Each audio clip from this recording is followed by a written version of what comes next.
Morning.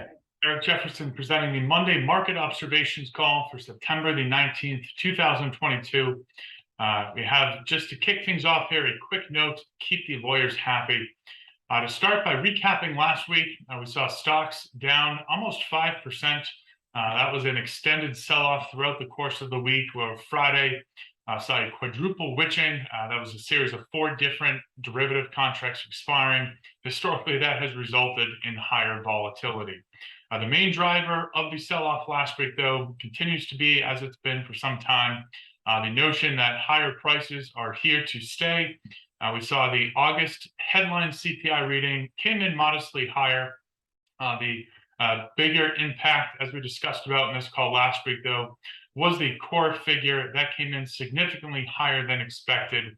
And again, the challenge when we think about the Fed being able to get interest rates back down to those single-digit long-term averages, where 80% of overall inflation lives in those core components, they certainly have the work cut out for them. At least thus far, that core figure seems to be going in the wrong direction.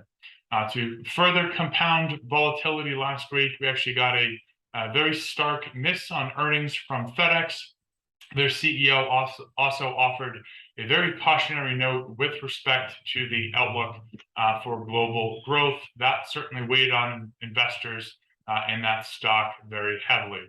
One other data point that I think got somewhat overlooked last week was retail sales. Again, that's a measure of consumer spending as it ties into that inflation narrative.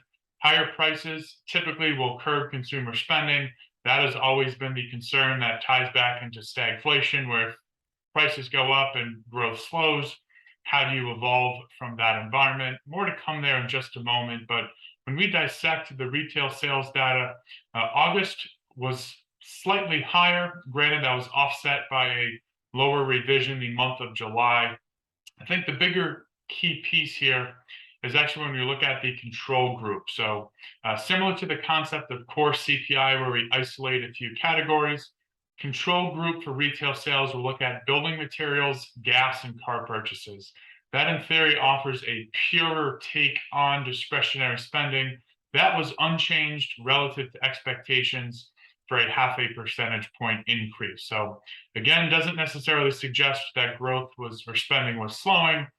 Does, however, offer a somewhat cautionary note that we're not seeing it tick up.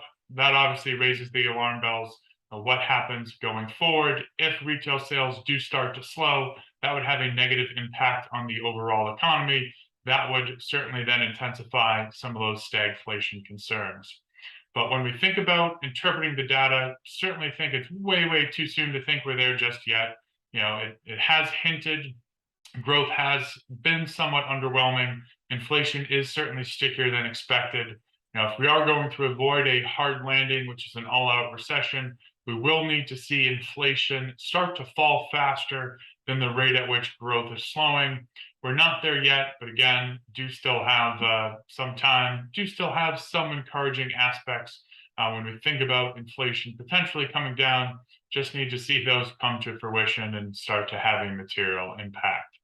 When we look to the week ahead, we'll hear from the FOMC, that is the Federal Reserve. In all likelihood, anticipate them announcing another 75 basis point rate hike. Prior to last week's hotter than expected inflation reading, it was 50-50, whether it was 50 basis points or 75. Interestingly enough, that narrative has actually now shifted to 75 or 100. I think we'll still likely come in on the low end there, but the bigger or more important data point that we'll get from the FOMC on Wednesday will actually be the dot plots. That's where the different Fed governors suggest or plot where they think rates will be at various points in the future.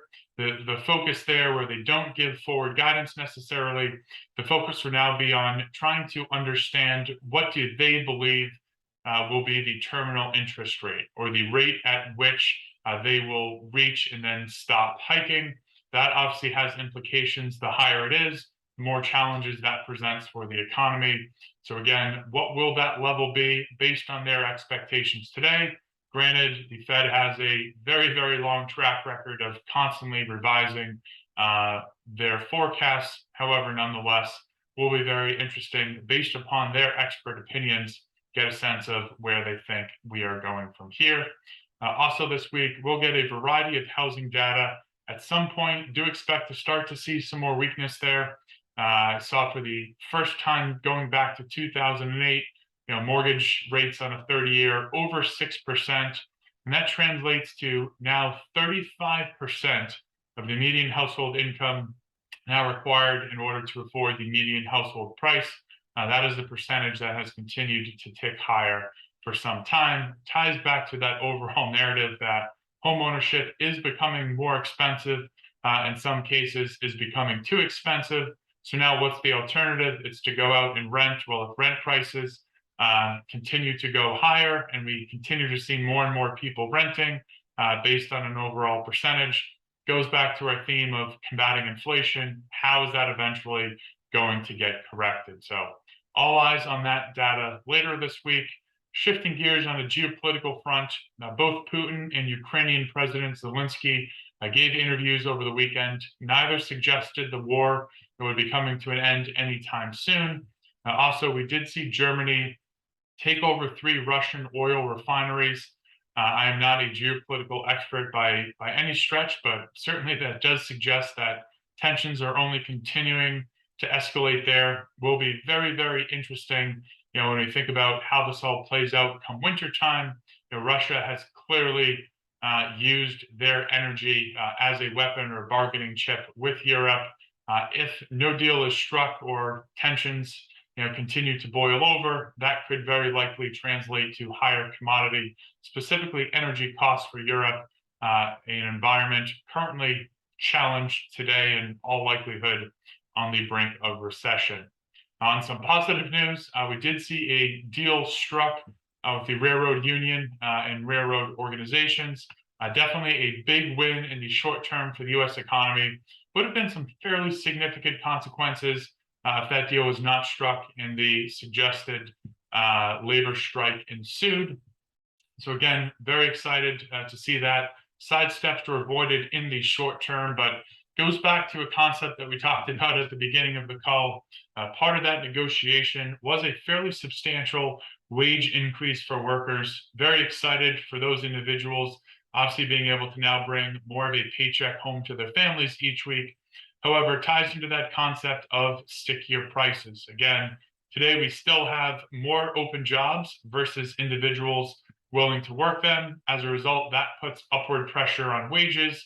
That ties into a wage growth spiral, which ultimately makes it harder to combat inflation. If companies are paying more for wages, typically they are passing those higher input costs along to their end consumers.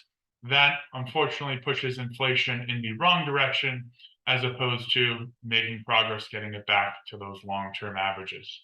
That's all for now. As always, happy to chat in more detail. If you don't connect, have a great week. Take care.